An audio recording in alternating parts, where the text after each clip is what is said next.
What's going on, everybody? It's yours truly, Retro, with you on this morning. This is the day that the Lord has made, and I don't know about you, but as for me, I'm gonna rejoice and I'm gonna be glad. Yeah, because this is a day that He has made. And as I often say, if you are not proficient or efficient in making a day, then how you gonna complain about a day? Just take it and be grateful, be thankful, and just make it do what it do. Work with it. Yeah, I often tell people sometimes you got to work with what you got till God gives you what you need. Now, let's just say today is not a good day, but it is a day. Okay. And because it is a day, that means you've got 24 hours and you can't even use all of those 24 unless you just grinding like that, But you got to take it and you got to try to make the best of it. You got to take it and you got to try to make it work for you. And until you get what you need. Now, this is what I tell my kids. You do what you got to do so you can do what you want to do. So if you're not doing what you got to do within the time that you have, how are you expecting it to eventually work for you and do what it do? I mean, it's just a thought there. It's just a thought, guys. It's just a thought. So I've learned to be grateful. Yeah, because see, sometimes your day can go south before you even get out the bed. Am I talking to anybody? Before your feet hit the floor, your day is already challenged. Your day is already under pressure. Your day is already being fought tooth and nail, as they would say. What does that mean? Does that mean you stay in bed? Nah, that don't mean you stay in bed. You still got to get up and get out and, make it do what it do. So this is the day that the Lord has made. Yeah, that the Lord has made, and I will rejoice, and I'm going to be glad in it. To be glad, to be happy, ladies and gentlemen, brothers and sisters, saints and ain'ts. It's a choice. It's a choice. So what choice are you making today? I want to talk to you for a few moments. First and foremost, we want to say welcome to the show. Thank you for pressing play. Yeah, thank you for pressing play. We appreciate you, and we want you to know that we love you with the love of God. And how about that? He said, "By this shall all men know that you are my disciples, because you have love one to another." Okay, so let us learn to show love, to display love, to be love. Come on, somebody. There we go. Got a little new setup going on up here. Yep. And I was up here all day yesterday working on some things, and so we playing with it today. See how it do. So I want to encourage you. I want to challenge you to work in love. To display love, to show love, to give love, because love makes the difference. Okay. All right. Now, how are you going to do it? Okay. How are you going to do it? How many times have you been faced with choices, decisions, and such, and you're trying to figure out, how am I going to do this? How am I going to get this degree? How am I going to get this job? How am I going to start this business? How am I going to get this car? How am I going to get this house? And if you're not careful, you can go to 7 different people and get 7 different words of advice. And so now you're even more confused than you were when you started. And so the question comes back to, how do I need to do this, because this advice is like, everybody's got one. You fill in the blank there. If you don't know that one, hit me up and I'll explain it to you. But I'm not gonna say it over there. But advice is, in other words, everybody's got a piece of advice, right? And sometimes you can end up more confused than when you were when you started, because this one is saying this one is saying that one is, And so what do I do? What do I do? What you've got to do is you got to keep you in the equation. Okay. Number one, let's say it's a house, you know, uh, uh, it's a house that you're looking for you. Now you might ask Robert, or J Bob, because I don't think anyone is named J Bob. So you may ask J Bob, hey J Bob, man, I'm trying to buy a house. I'm looking to buy a house, and how do I go about it? What do you think I should do? Well, J Bob's advice may be, get an apartment, get a condo, so you don't have to worry about cutting grass. Well, J Bob could be lazy, and his sole purpose of getting a condo or an apartment is just so that he don't have to cut grass, do yard maintenance, do home maintenance. He can call the maintenance man or whatever. But J Bob may be paying, I don't know, just for the sake of numbers, J Bob may be paying $1,700 a month for that little apartment, that little condo, right? And maybe your plan, number one, is you're not afraid of yard work. You're not afraid of maintenance work, to maintain what you want. And number two, maybe J Bob has no plan to ever start a family. Okay. Or maybe J Bob, I don't know. But here you are, you're young and vivacious. You're not afraid of work. And as a matter of fact, yard work is peaceful to you. I don't know about you, but when I get done with the show, I got some yards I got to go do, and it's almost like riding my bike. It's just, I get out there on that mower, and I'm just in another world. I'm just doing what I do, and it's relaxing to me, and it's enjoyable. So so you're not afraid of a little yard work, a little maintenance work, right? So that's not a problem for you. You ain't scared of that. And number two, you have plans, you have hopes of one day starting a family. So here, J Bob, he's got an apartment, condo, whatever. He ain't got to worry about no maintenance work, but he's paying $1,700 a month. Now, you got halfway good credit, so you can go and you can get you a loan. Let's just say, at what, 8% interest rate, 5% interest rate. I'm not sure what the interest rate is right now. But let's just say you got fairly decent credit. You can get a decent interest rate on a mortgage, and you can find you a house.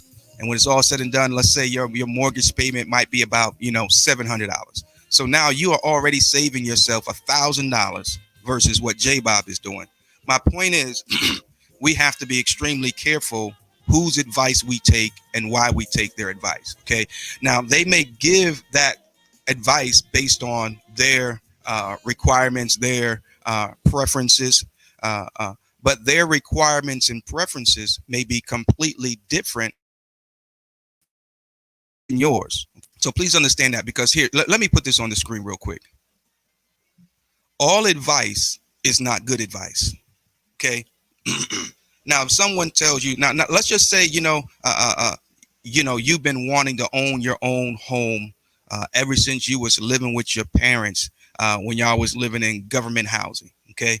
And I'm not, and no pun against that. No, I don't mean any offense, because, I spent some time growing up in some government housing. You know what I'm saying? But now I can say I no longer, lean on government housing or government assistance or anything like that. My point is, even though you may be there right now, doesn't mean you have to stay there forever. There are some people, man, generations, governmental housing, generations, grandmama, mama, and it just goes down the line. And again, if you need it, you know what I'm saying, you got to do what you got to do. But it should be it should be an opportunity for you to brace yourself, for you to prepare yourself, for you to do what's necessary to get ready. So that you no longer have to rely on that forever. Okay. Now let's use that for an example. Somebody might say, "Oh no, don't go take that job, because if you get that job, you're gonna make too much money. You're gonna lose your welfare, or whatever." That's no joke.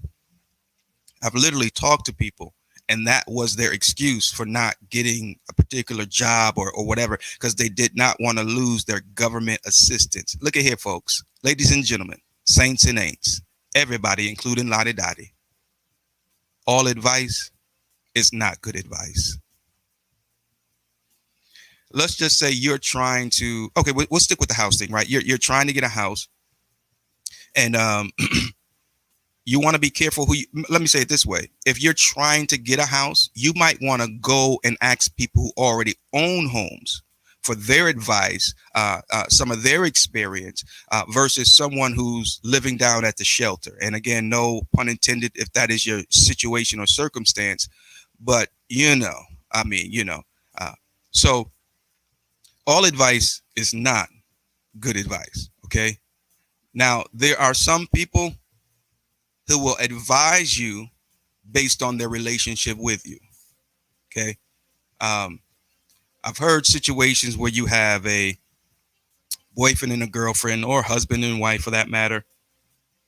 And let's just say the wife or husband wants to go on and pursue, some other, whether it be education or another career. And in order to pursue that education or career, it may mean they have to spend extra time away from the house, away from the spouse. And if that individual is jealous, insecure, or just jacked up in the head, their advice may be, nah, don't do it. You don't need to do that. You too old, or, we already this, that, da, da, da, da. So all advice is not good advice. And again, folks, some people's advice is based on their relationship with you. Okay. Now, when I say relationship, one would like to think that would mean that relationship is in the right direction or going in a good direction. But that's not always the case. Just because you have a relationship with someone doesn't mean that your best interest is at heart. And so in other words, yeah, you guys are in a relationship, whether it be business or otherwise, but that don't mean they want the best for you. Okay. That don't mean they want the best for you. And so sometimes their advice will be accordingly. Okay. So I'm going to give you my advice, but I'm not going to give you the best advice, because if I give you the best advice, you may excel beyond or above me. And, and I can't have that. I can't have you doing better than me. Well, that's ludicrous, guys. I mean, for real, that's just ridiculous. That's ridiculous. So not all advice is good advice. Okay. Well, then there are some who can give good advice, but good advice is not always the best advice. Okay. Now, good advice can be, I'm trying to get this house, and then somebody will say, oh, you need to go get you another job, so that way you can have more money saved up for the deposit and blah blah blah. And I mean, it's good advice because you get a job, you get another job, you're making more money. But do they understand your circumstances? Do they understand your family dynamic and this, that, and the other? So it's good advice because that's exactly what they would do, and that would be great for them. But is it great for you? Is it great for you? Okay. So maybe the best advice would be not to go get a second job just so you can get the house, because you got to take in consideration, you get the second job, that's taking more of your time, right? Now you got a home, and the home is going to need to be maintenance. It's going to be, I should say, need to be maintained. God forbid you got a family. The family's going to need some of your time. Little Johnny going to want to go out there and swing the bat in the yard. Mama girl going to want, and so, and so now you got this second job just so that you can get this house. But it could potentially rip at the very fabric of your family. Okay. Maybe the best advice would be to look for a home within your budget. I mean, you got is you and your girl, your child, and a dog. You don't need a 4-bedroom house. I mean, if you plan on growing the family, then maybe you want to purchase a home, knowing that I'm purchasing this home as a stepping stone or an investment. Okay. And I know within about 5 years, 3 years, whatever, I'm going to be looking for a bigger home. So you want to find a home within a market that's still growing. You don't want to find a home in a market that's maxed out. I'm not even a realtor, and I know this. You want to find a home in an area that's still growing, so that 3-5 years down the road, when you get ready to sell it, you can flip it, make your money back, and then some, and then go for the bigger home that you want. Okay, we call that a starter home. All right, we call that a starter home. You got to start somewhere, right? Yeah, you got to start somewhere. So good advice is not always the best advice. All right, now you have a home, you got equity. So you can do some things, and then on top of that, like I said, you're in an area, you're in a neighborhood that's still growing, and so 3-5 years down the road, your the value of your home will increase. You'll be in a better position. Okay, and it was a house that you could afford. You didn't have to go get a second job. You were still able to maintain quality time with the family. So now your family has increased quality wise. Come on, somebody. See, we've got to get away from going after things just to prove stuff to folk that we don't like, and then ruin what we have. There's a saying that us church folk use based off of scripture, as it related to the children of Israel. They got what they wanted, but lost what they had. Yeah.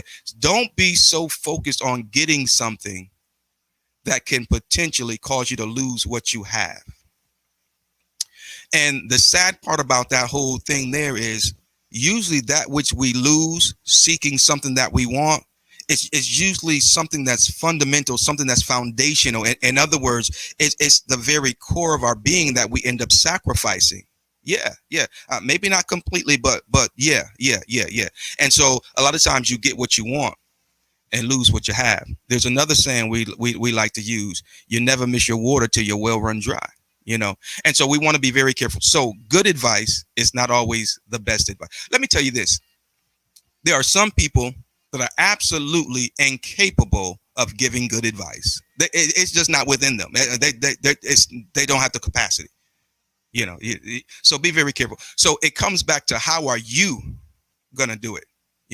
And so don't lose you in the process. Let me say that again, because I'm afraid that too many of us were losing ourselves in the process because of folk that have given us bad advice, or good advice as it would pertain to them, but bad advice as it pertains to you, or maybe I should say it this way: good advice for them, but not the best advice for you. Yeah. They ain't looking for a family. They don't need a 3-bedroom home. Look here, man. I'm married, right? This month, no, next month, June 29th, me and my lovely wife, we will be celebrating 25 years of matrimony. And it's been great. It really has. At the end of the day, it's been great. Have we had some ups and downs? Absolutely. But that's just the reality. Anything you've got, you're going to have some ups and some downs. You're going to have some ins and some outs. But 25 years of marriage that we will be celebrating. We've been together well over 30, but we'll be celebrating 25 years of marriage, right? And there are some things that I just can't do that other folks can do. That whether they're married or not, because the makeup of their relationship ain't the same as mine. Okay, there are some things that we have together, my wife and I, that we understand, that some of it goes unspoken. We don't even have to speak it. It's just a part of our core. Some things we just don't do, and different things like that. And I found out early in life, and early in my relationship with my wife, that we are different. Oh, thank you, Chris. Thank you very much, man. Black love. Yes, sir. Yes, sir. Yes, sir. Billy Owensby is in the building. How you doing, brother? I hope all is well with you and yours, man. Good morning to you, man. Thank you for pressing play and tuning in. We're just talking about advice this morning because, sometimes people mean good, but as I said, not everyone has capacity to advise in certain areas. Now, again, I am not a realtor. But I've purchased several homes, so I kind of understand the process and things like that. So I'm not an expert, but I do have experience. Okay. And we've got to understand the difference there. We've got to understand the difference between someone who has experience and someone who is an expert. Okay. So don't get it twisted. Okay. There's still a lot of stuff that I don't know. I'm only sharing based on my experience, and my experience is limited. Yeah.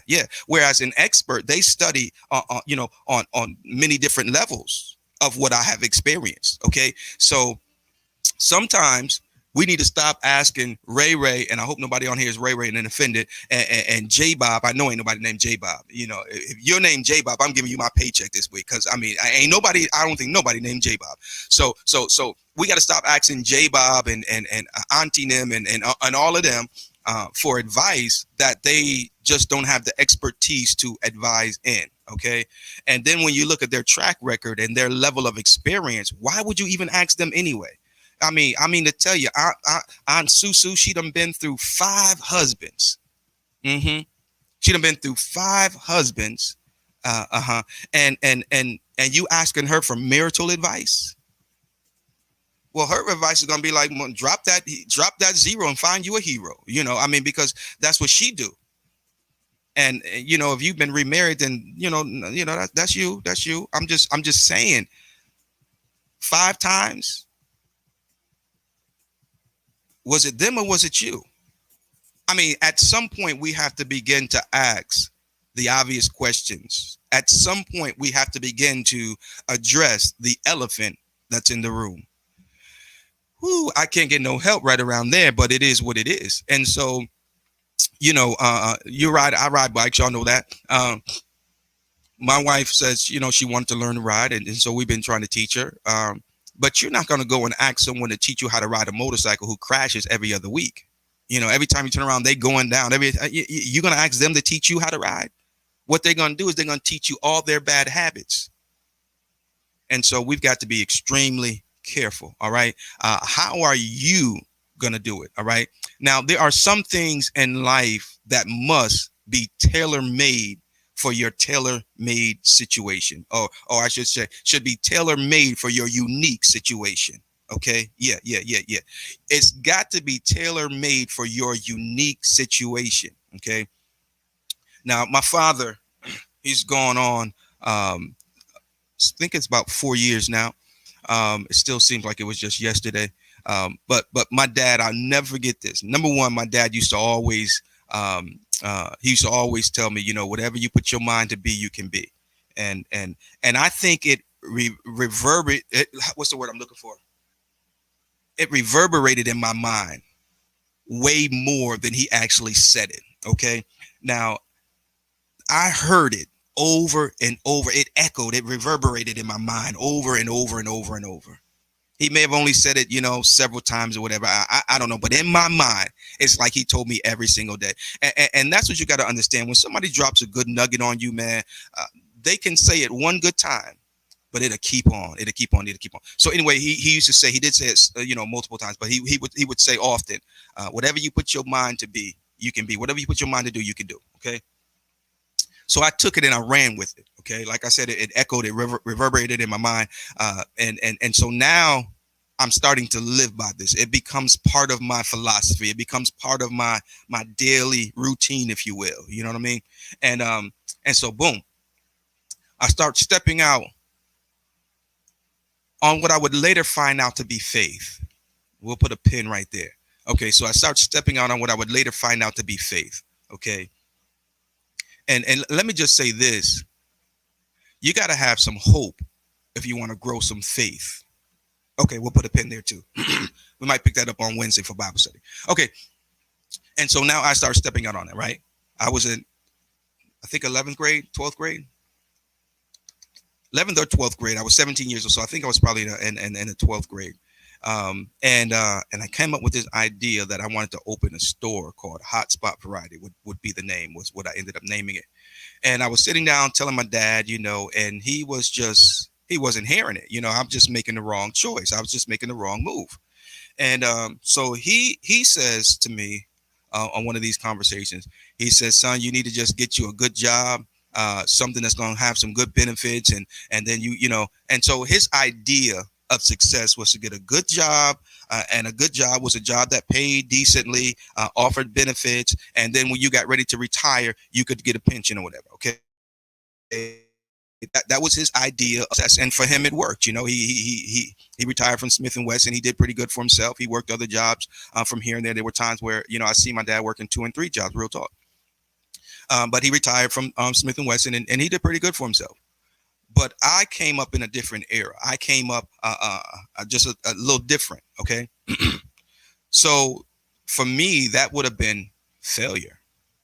I mean, I'm just that for me that wasn't cutting it. That wasn't good enough. So I went on and I opened up the store, 1279 Worcester Street, Indian Orchard, Mass. And we did really well for the first year or so.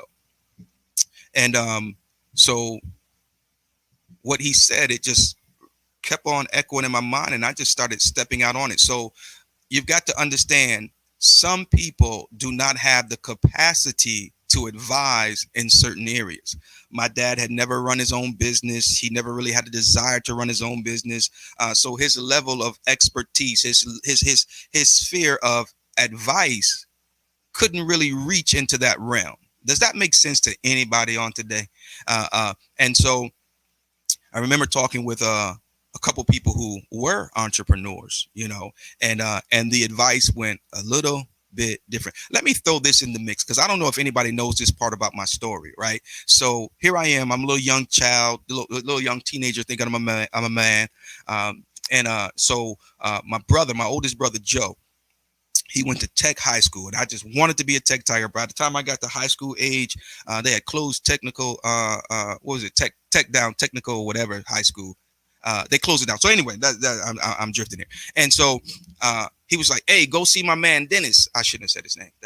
He said, "Yo, go see my man." Because he had a store, in Springfield, which was the neighboring little town, whatever. And so I said, okay, cool. So I went to go see him and everything, went to his store. He had a nice spot, man, right in the busy part of town, and he was doing well, So I walk in the store, and I remember, not all advice is good advice, and sometimes good advice ain't the best advice. And so I walk in there, and I was, "Hey, what's up, man? I was looking for Dennis." He said, "Yeah, I said, okay, my brother Joe, he went to school with you, blah, blah, blah. And I'm getting ready to try to open up a store up in the Orchard." And he said, "Oh, really?" He said, okay. He says, "What's the address?" So I give him the address, and he meets me up there. He walks in the store, right? Now, it was a little corner store, and it wasn't much to look at. As a matter of fact, I had rented the space from this old guy named Mr. Spiegels. I'll never forget Mr. Spiegels. And he was pretty much using the spot pretty much for just storage, right? So you walked in, and it was a mess. It hadn't been tended to, it hadn't been maintained, or any of that stuff. But it also reflected the price he was going to charge me. Okay. And sometimes you got to be willing to pay. You got to be willing to do the work so that you can get a price that you can afford. That's a whole nother show right there. I'm gonna need to make a note so we can come back to that one. So we strike a deal. Me, Mr. Spiegels, we strike the deal, and there you have it. So now my brother's homeboy, he comes up there, who is an entrepreneur, has been doing it for a while. And he walks in the front door and he looks around. I never forget, man, because part of the sheetrock was all falling off and it was dirty and just, the floor was a mess. Stuff was here and there. And he walks in, real talk. He walks in the front door, guys, and he does like this. And he busted out laughing. Now, this guy is a senior to me. He's an older guy. He's got me by a generation or so, and I'm like, okay. It is kind of messed up, and I just kind of, laugh with him, you know what I mean? So he says, "Hey, when you get it done," he said, "when you trying to get open?" I say, "Well, as soon as we get the work done, we're going to go ahead and, he said, "Well, once you get it open, give me a call and I'll come back up here and we sit down and we talk." I said, "Okay, cool." I'm still kind of on cloud nine because, I'm chasing a dream. I'm following a vision, you know what I'm saying? And the way it looks does not disturb the vision that I have. The way it looks right now doesn't distract me from the outcome that I can see. Come on, somebody. You got to be able to see the outcome, even though it doesn't look like that right now, right? So I don't know, a few weeks go by. I don't remember exactly how long it took for us to get it together. It was my girlfriend at the time, my wife now, my little brother, Marcus, my homeboy, Mark Ricketts, Ishi. That's it. It was the four of us, man. And we got in there, man, and we would go over there every day. We was over there working on it. And then I had a cousin, Norbert Edie. He came by and he took care of the sheetrock work and a few other things that was above my pay grade. And so we got the store finished, and I spent hours getting that floor together, buffing it and cleaning it, and it came out, man. It shined and everything. I was like, yes, sir. It was looking good, y'all. And so boom, I go back down to my man's spot, and I says, we got it together. We're expecting to open at such and such date, so he comes back up there.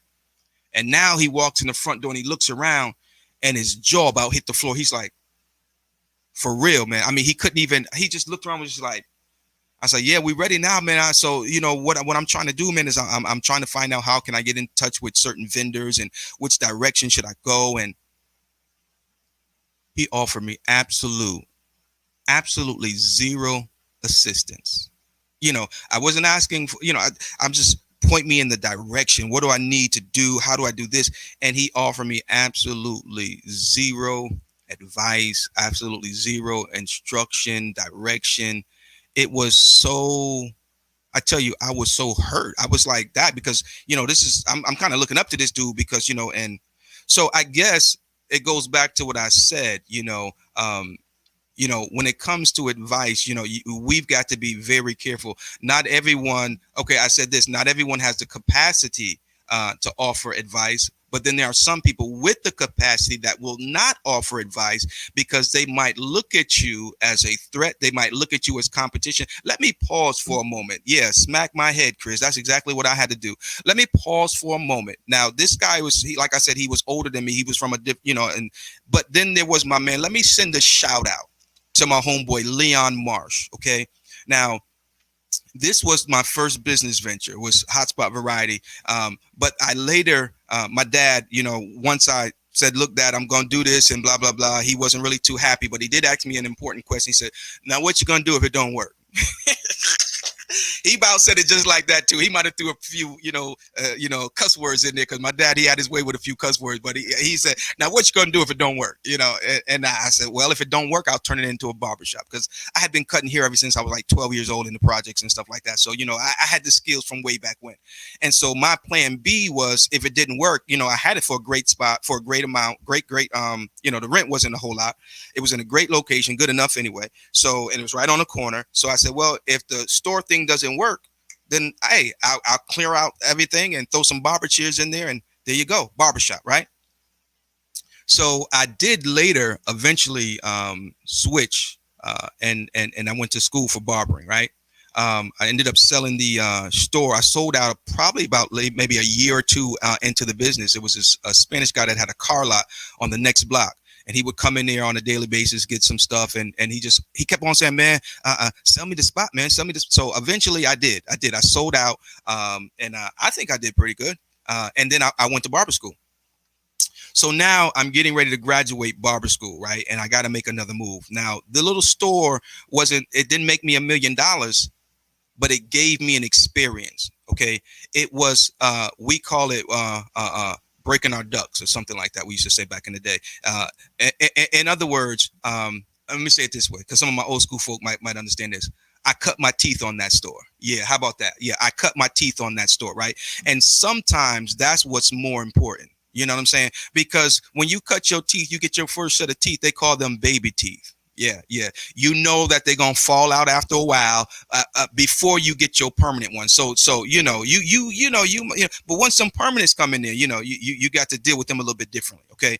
And so Hotspot Variety. I don't know if anybody's watching, remember the spot, but Hotspot Variety was very important because after doing that, when I got ready to do the barbershop, it was just like a walk in the park, a piece of cake. But I do want to shout out to Leon Marsh because I remember going to Leon. He had opened up a shop in Springfield down by Rifle Street in Hancock, I think it was, called Top Ranking Barbershop. Leon, that brother right there is bad, man. He can cut some hair and he can do all kind of stuff. And so I remember, when I got out of school, I went to work with him. But I remember I was talking with him, and when I tell you this dude was so eager and willing to offer all kind of advice, what he did, what he could have done better, what he think I should do, what he think I could do. He didn't blink at offering advice, sharing knowledge, even though we were in the same field. And I eventually opened up in the same town, not too far from where he was. But Leon never once looked at me as competition. And I was pretty good myself too. But what I'm saying is, from generation to generation, there's a whole lot of stuff that's different and that's missing. You know what I'm saying? And I know a lot of times we got the OGs that, look at us as young folks or younger folk and be like, man, them jokers, this, that, and the other. And yeah, there could be some truth to a lot of stuff that they holler and everything. But listen here. you got to look at it from our point of view too, man. You know, a lot of us have been damaged by folk like y'all. I mean, I'm just saying real talk. You know what I mean? And some folks, they won't own up to it. They won't be honest about it. But I appreciate my man Leon, and then there's been others who are from my same generation that were eager and willing to share advice, to share experience, to share knowledge. Why is it that folk think? Let me move on. So I Hot Spot Variety. I ended up selling that, and then I eventually went to school for barbering. Opened up Miracles Hair Salon. Now, by the time I got to Miracles Hair Salon, there had been a complete change in my life and my walk and all that stuff. I got to know the Lord. I got saved. And so Miracles Hair Salon was a complete different experience. And it was second to none. Okay, it was second to none. So when looking for advice, there's a lot of things that one must take into consideration. Okay, age, please take that into consideration. My dad, you know, he was offering me good advice, but it wasn't the best advice for me. You know, I've had jobs. Yeah, I'm working a job right now. You know what I mean? And but in my youth growing up, dude, I didn't work many jobs. I'm just gonna be real with you because I was, 17. I started my own business. After that, I went right into the to the barbershop hair salon, and so I've been an entrepreneur ever since. As things went on, I would pick up a job here or there, depending on where I was at in my projects or whatever, in terms of businesses or whatever. But that was never my. I would have never made it in the. I shouldn't say never, because whatever I put my mind to do, I can do. But certainly that was not the best advice for a guy like me. You know, I'm the kind of guy that even though everything looks rough, you know, I got to go for it. You know what I'm saying? Somebody the best advice for them is to, you know, yeah, you need to just, give up your dream and go get this job because, you know, they're hiring over at such and such, yada, yada, yada. And you'll make enough money to support your family. And that's true. And that might be good advice. But for me, that could equate to miserableness. Yeah, because, you know, I got to be free. I got to go after those dreams. I've got to, yeah, man. So good advice is not always the best advice. Some people give good advice not taking you into consideration. They're giving good advice based on them, what they did, what they would do, and what they need. So please, brothers and sisters, take it into consideration. There was another guy who very often, very frequently would offer me advice.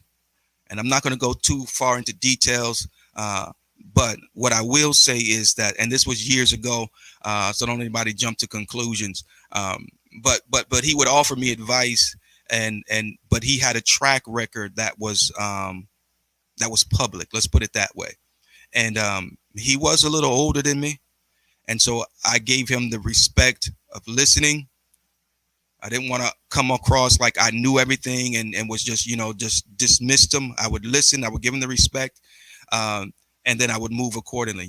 Most of the time I didn't really heed the advice that he was offering, because what he was talking about was completely different from who I am, who I was and who I am. Okay.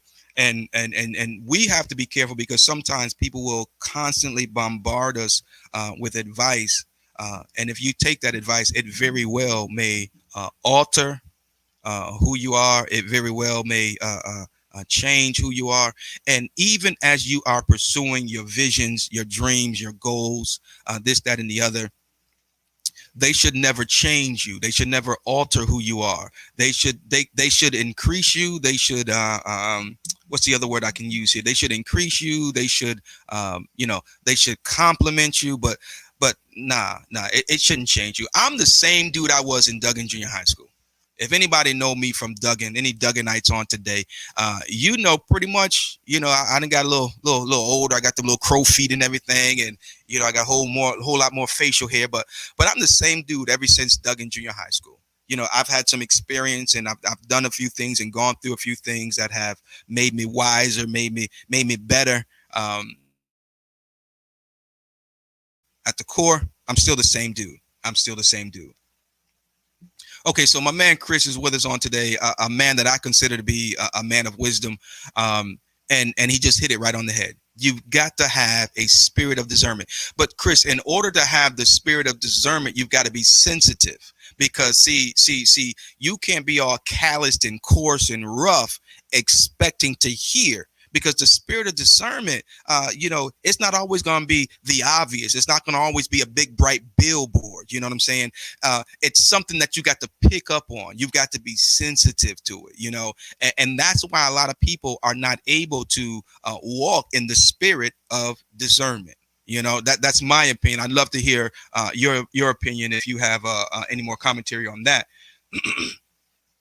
But it's real talk though, man. And that spirit of discernment is something that we should the spirit of discernment is something that we should welcome. It's something that we should try to nourish, if you will, because the spirit of discernment sometimes starts out by saying, "Nah, don't go tonight."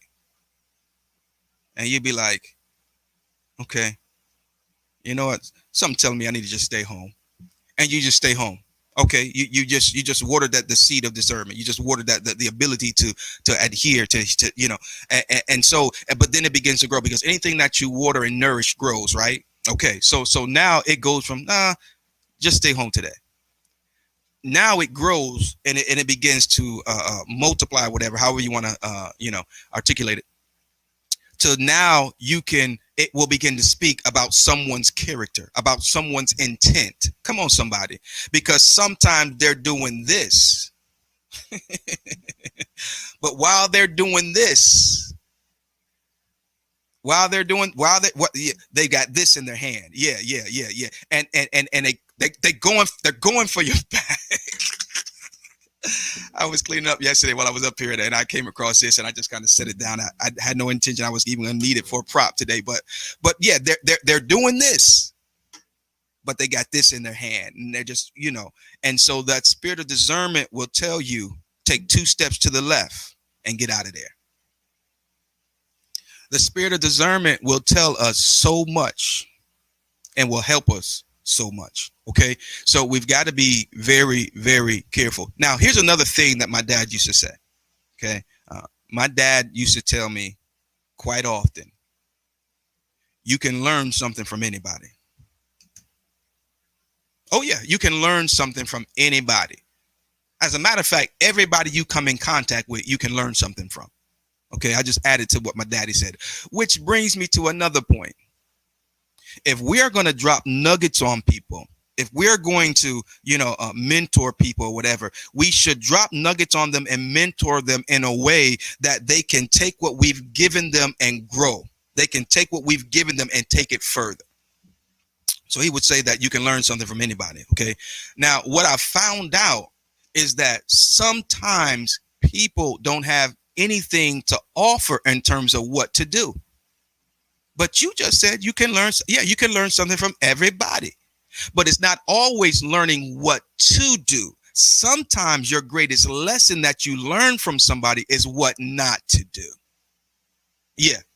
Y'all miss that. You might get it later on around lunchtime. But sometimes the greatest thing you can learn from somebody is what not to do. They never offered you any good advice. They never offered you a good example. They never offered you any of those things.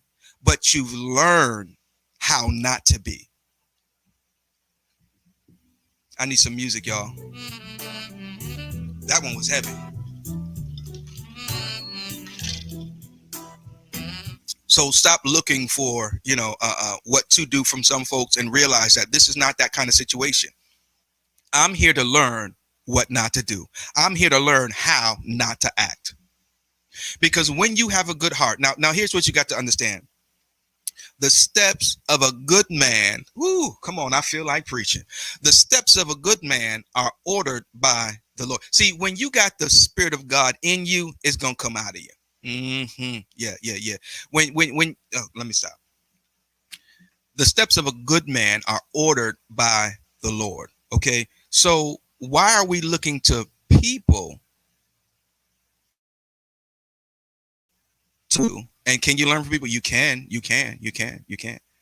But don't get it twisted and don't become dismayed when they won't teach you or show you what to do. Maybe God has it set up that way so that you can get it from him and him alone. You ever thought about that one?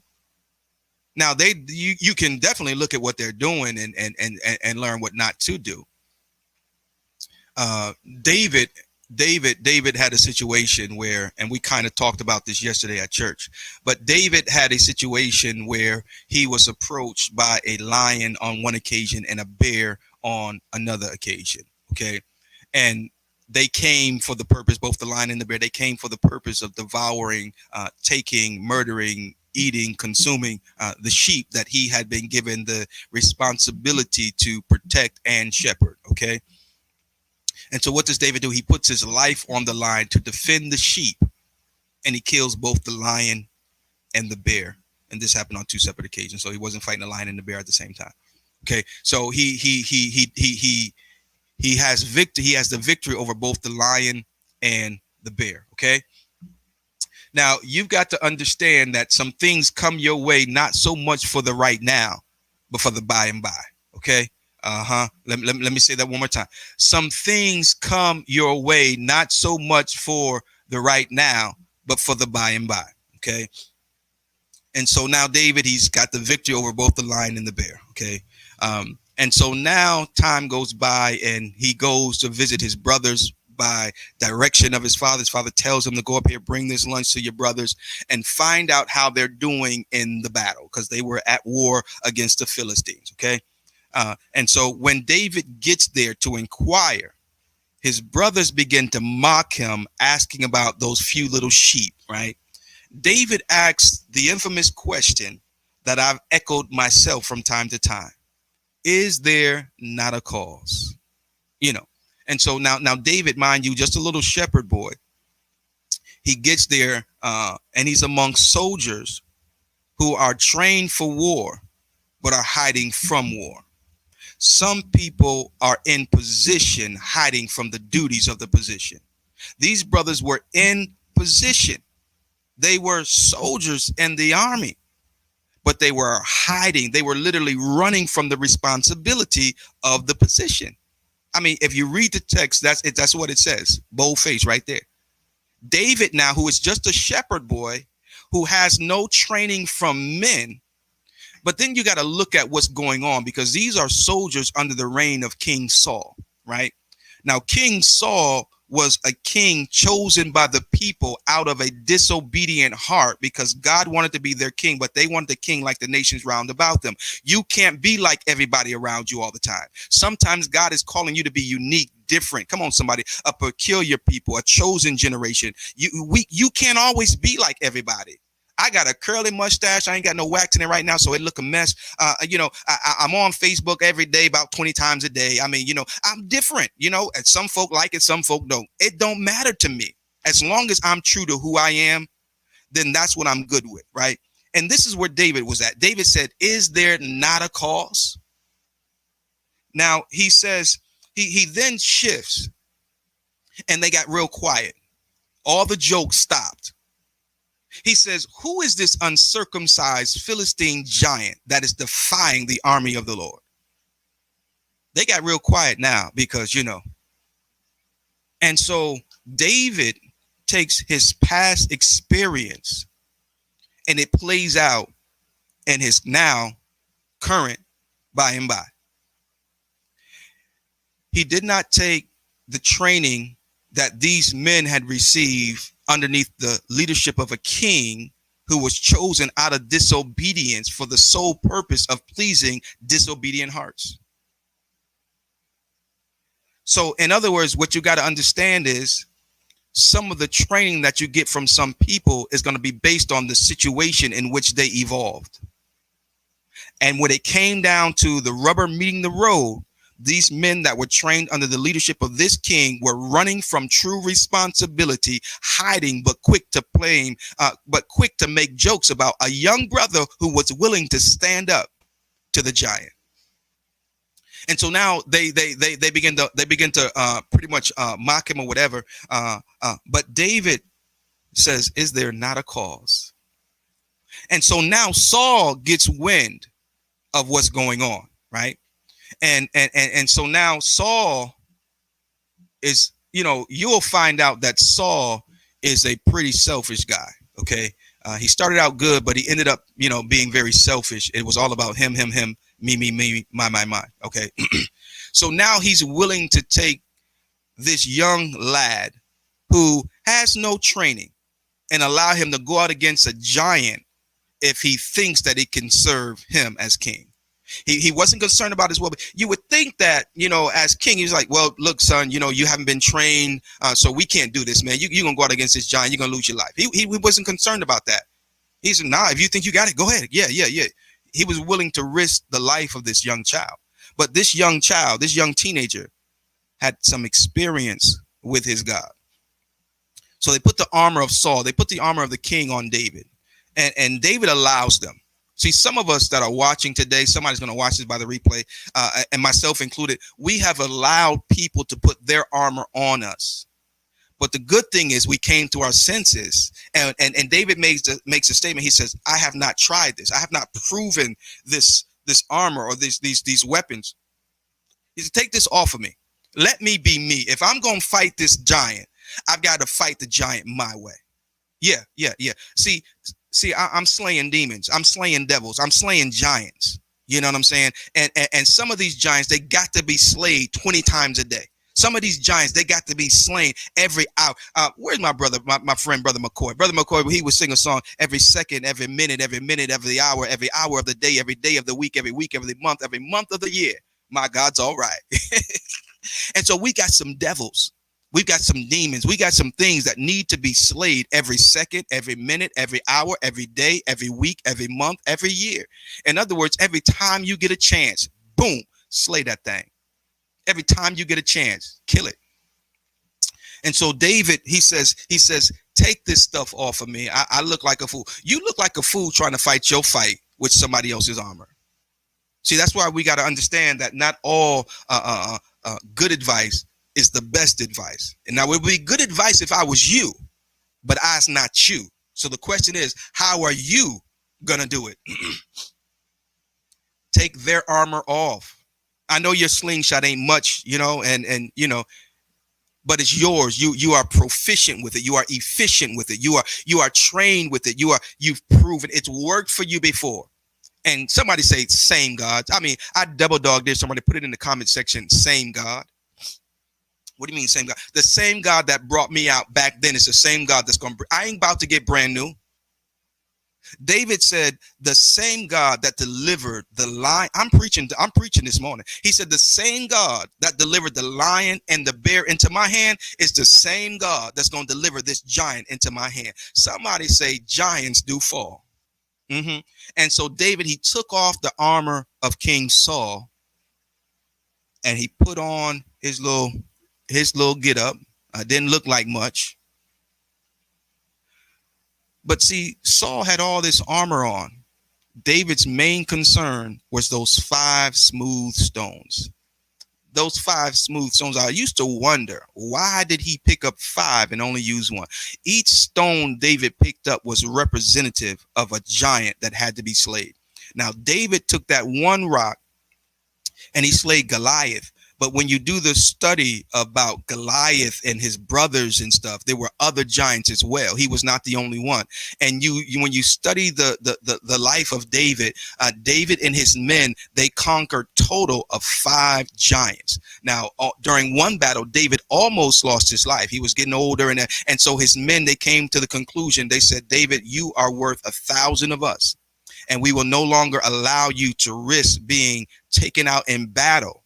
Let us, young brother, we're going to go out here and we're going to handle it, because your advice, your leadership is too precious to us to lose you on the battlefield.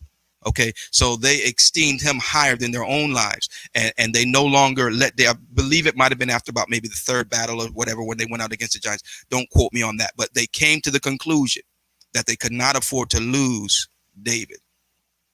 And so he conquers not only Goliath, but the other giants that were related to him as well. Okay. When you are fighting a battle with someone else's, you win the current battle. You will not win the related battles. So that's why you got to do it the way God has called you to do. Okay. I've taken off others' armor a long time ago. You can talk about me. You can make fun of me. You can do all of that stuff. It don't matter because I know that my slingshot works. Come on, somebody. It's too late. I'm comfortable in my skin. I know who I is and I know who I is not. You feel me? So it doesn't matter, in junior high school, it would have been a different story, because, I was still trying to find out who I was. And it was so important what people thought about me. It's still important what you think about me. It just doesn't affect me the same way. Come on, somebody. You'll get that later on about dinner time. So in junior high school, I was, but man, look at here. I didn't survive junior high school. I didn't survive high school, and I didn't survive the school of hard knocks. You see me quoting scripture now, but come on now. I ain't gonna go there. But I done been around the block a few times. Okay. So all advice ain't good advice. And then sometimes there's good advice that ain't the best advice. At face value, it seems like great advice. But when you put you in the mix, when you consider your situation and your circumstances, and I don't care what nobody say, everybody don't know your real story. Everybody don't know your whole story, I should say. Let me put it that way. You see me going through, you see me smiling, but you wasn't there when I was reaching for the Kleenex. Come on, somebody. You wasn't there when I was wiping tears. Like David, the psalmist, he said it this way. He said, my tears have been my meat both day and night. You understand what I'm saying? So see, a lot of times folk, they're not there during those moments, during those hours. You know what I mean? So for them to offer advice, you got to realize it's not the go-to. You can take some and you can use what's applicable, but you'll be very hard pressed to get advice that you can literally follow bit by bit or to the T. You know what I'm saying? Because it's got to be tailor-made. Let me show this to you real quick. I've got some sweet tea in here. Mixed with a little bit of fruit punch because I didn't have no lemonade in the refrigerator. So I like Arnold Palmer, lemonade and sweet tea. I like that. So I didn't have no lemonade, so I used some fruit punch. It's still good. But have you ever been out to the restaurant and you asked for some sweet tea? And I tell you, since I've been down here in the South, 18 years? And I ain't know nothing about no sweet tea until I moved down here. I'm hooked now. I got to have my sweet tea. But anyway, and so they bring you out a nice tall glass of sweet tea with a lot of ice, and you go to sipping it, and it's so good. Tiger Woods. Oh, thank you, man. The same guy. I missed the Tiger Woods thing. What Tiger Woods? Help me out there, Chris. but anyway, you go to you got your tea and you're drinking it, right? And it's good. And then they come around to the table. Sir, would you like a refill? Ma'am, would you like a refill? And you say, yes, I would. Thank you very much. And they bring it back. And it's different than the first batch. It doesn't taste the same. Now it's made with the same ingredients, but it's, let's see here. Oh, okay. Okay, Chris, I can work with that one. I'm having a Tiger Woods this morning. Instead of Arnold Palmer, I'm drinking a Tiger Woods. So Arnold Palmer was a golfer, and he would always mix his sweet tea with lemonade, and hence the name Arnold Palmer, which I thought was Armour Palmer for the longest time until I found out what was really what. And so now Chris and I, we've come up with a new drink. So when you go to the restaurant and you ask her for a Tiger Woods, you have to inform her that is sweet tea and fruit punch mixed together. Okay. Yeah. Tiger Woods. Okay. There we go. I got you now. I got you. And so what you have to understand is when it comes to advice, it's going to be different from person to person. It's all I'm trying to say. Okay. And so, as the old folk used to say, you got to eat the fish, baby, and spit out the bones. Yeah. I don't know too many folk that eat fish and bones, not on purpose. I don't like fish to this day because of them bones. I remember one time as a kid, I was eating some fish, and I guess I was too hungry than I was willing to debone it or whatever, or just didn't. And that thing got caught in my throat. I thought my mom, eat this bread, eat that. That bread ain't doing nothing, mom. That bone is in there. And so I ain't too fond of fish, especially that bony stuff. I do some whitings and stuff like that, but yeah, yeah. But anyway, it's your boy Retro with you on today with a little retro philosophy. Let's see here. Chris says you bet not. It might come. Yeah, it might come with less sugar. Or check this out. Sometimes it ain't so much that it came with less sugar, but that ice done sat in there and it began to dilute the sugar. Yeah, yeah. You see what I'm saying? So the advice that was given initially was cool. It worked, but it done been watered down. Now that ice done begin to melt. In other words, things done change. Yeah, yeah. So yeah. That's why you got to watch out for people that give the same advice to everybody all the time. I mean, that person is different than that person. How you gonna give them the same exact advice? My wife and I, we were talking yesterday, and we were talking about the difference. Now, hear this now. The difference between giving advice and sharing your personal experience. Sharing your personal experience is not giving advice. It's just potentially giving you some tools that you might be able to work with. This is what worked for me. And so, if there's anything you can grab from this, feel free to do so. But I'm not telling you to do this because I did it. I did it because it worked for me. Now, you can examine this, and if you think it can work for you, then by all means, have at it. Have at it. You know what I mean? But just because it worked for you, don't give it as absolute advice. And I know, advice is, it's just that is advice and everybody has it. But here's the deal. You got to be careful because some people look up to you. Some people depend on you. Okay. And what you say in the face of some people or in the mind of some people is gospel. And in other words, if you said it, then that's, my golly, that's the way it is, and I think we've got to move from there. We've got to move from there. Okay. This day and age, leaders have got to lead differently. Once upon a time, you would lead by do what I say, not what is it? Do what I say, not what I do. And in other words, it don't matter what I'm doing. I said do this. That's what you need to do. And no. You got to lead by example. You got to do what I say and do what I do, kind of a thing. If that makes sense. And we've got to stop allowing people to put us on pedestals as though because you a man just like I'm a man. You a woman just like she a woman. And the same way, I can fall is the same way you can fall. And if and when you fall, you got to be careful that those who are looking to you and depending on you and leaning on you and following you, sometimes they won't recover because of your fall. Because you have made yourself out into a Superman, a superhero, a deity, if you will. And now that you've fallen, they can't recover.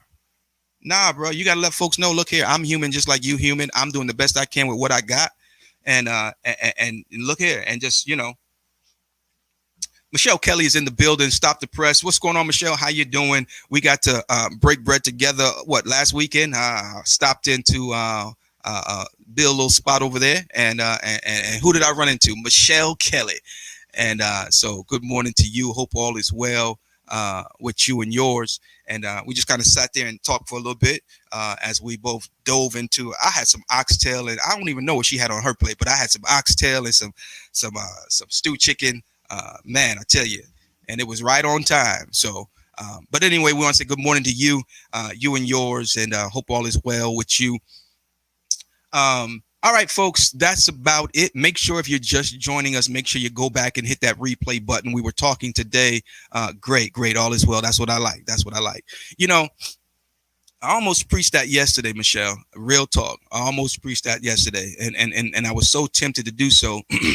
We talked instead about an unnecessary praise, but I was tempted to talk about if it's not well, it ain't over. I might save it for next week. I don't know. But if it ain't well, then it ain't over. So my girl said it is all, she said, all is well, my brother, all is well. All right, cool. Now, if you can't say that, then it ain't over. You got to keep fighting. Yeah, because the kind of God we serve, come on now, he came that we might have life and that more abundantly. So if you're not experiencing the abundance of life, then it ain't over. He's not through with your situation yet. He's not done with your circumstances yet. Okay. But today we were talking about, thank you, replay, hit that replay. Today we were talking about advice and what are you going to do? How are you going to do it? Okay, whatever it is that you're doing, how are you going to do it? Don't let them tell you how it's got to be done. I mean, you can use them as an example, you can use them as a template, even if you will. But a template is never the finished product. It's just that which we get started based on. Okay, and then you got to sprinkle in your own little personality in that thing, and so on and so forth. All right, so it's your boy Retro. I'm gonna go ahead and get out of here. Like I said, I got some stuff I got to do, and I want to do it before it gets scorching hot out there, because it's supposed to be, I think, in the 90s today, high 80s, low 90s, and y'all already know. Y'all already know. So, all right. So let's see here. Make sure I didn't miss anybody.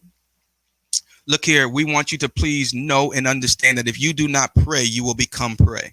Okay, the Bible says men ought to always pray and not to faint. All right, and there are some people out there that are preying on your situation. They're preying on your weakness. They're preying on your misfortune. So you've got to make sure you pray, PRAY, or you will become prey, PREY. Okay. All right. So I just want to encourage you to just, spend some time with God, spend some time in his presence. In the words of Bishop Leo Lewis Sr., time spent with God is never wasted time. I can't say it the way he says it, because he's got that, Bishop Lewis he's unique. That's my man. But he often says time spent with God is never wasted time. That's real talk, y'all. So I want to encourage you to take some time to spend some time with God. All right. Michelle says to everyone to have a blessed day. We thank you for that, woman of God. We thank you for that. We thank you for that. So spend some time talking to God. And you don't got to get all deep and thus thous and thithers. And, sometimes I'll be like, God, you see what's going on right here, right? Just talk to him like you're talking to your friend, because that's what he wants to be. He wants to be your friend. He says, behold, I stand at the door and knock. All you got to do is open up and let him in, and he'll come on in. All right.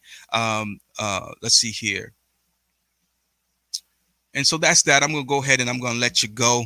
I do want to give you the opportunity, should you want to take advantage of it, to sow into this ministry, to sow into this platform. You can do so by going over to Cash App, Retro Philosophy. And if you are not comfortable with Cash App, we've never had any problems with it. But if you need a different means to do so, to give or to bless this platform, which is a ministry, I mean, it is what it is, then you can hit me up. We also have Zelle and then a few other ways where you can bless this channel. All right. Also, make sure you go on over to YouTube and like and subscribe there. And last but not least, I need for you to understand it's time to level up. Okay, it's time to level up. It's time to take it to another level. Okay, you're doing great. You're doing great, and we commend you. But you please understand you've got to. It's time to come up. It's time to come up. It's time to take it to another level. All right. All right. So we're gonna talk to you guys next time. Until then, please understand that I love you with the love of God, and because that's what I'm instructed to do. All right. And I don't have a problem doing it. I really don't. Make sure you log on tomorrow. And yeah. I ain't gonna go there. Y'all praying for me. Look here. Are y'all praying for me? I need y'all to pray for your boy. I'm telling you, I do. I really do, man. I need y'all to pray for me, because there's some things going on, and I cannot address it. I cannot step out in the flesh. I cannot, go tit for tat and all that stuff. So I'm just asking y'all to pray for me, because, when God is in something, it'll be what it's going to be. It's going to do what it's going to do. What God has for you, it is for you. And there's not a devil in hell that can stop it. Pray or become prey. I ain't going to let nobody pray on me, because I'm praying. All right, y'all. We see y'all. We out of here.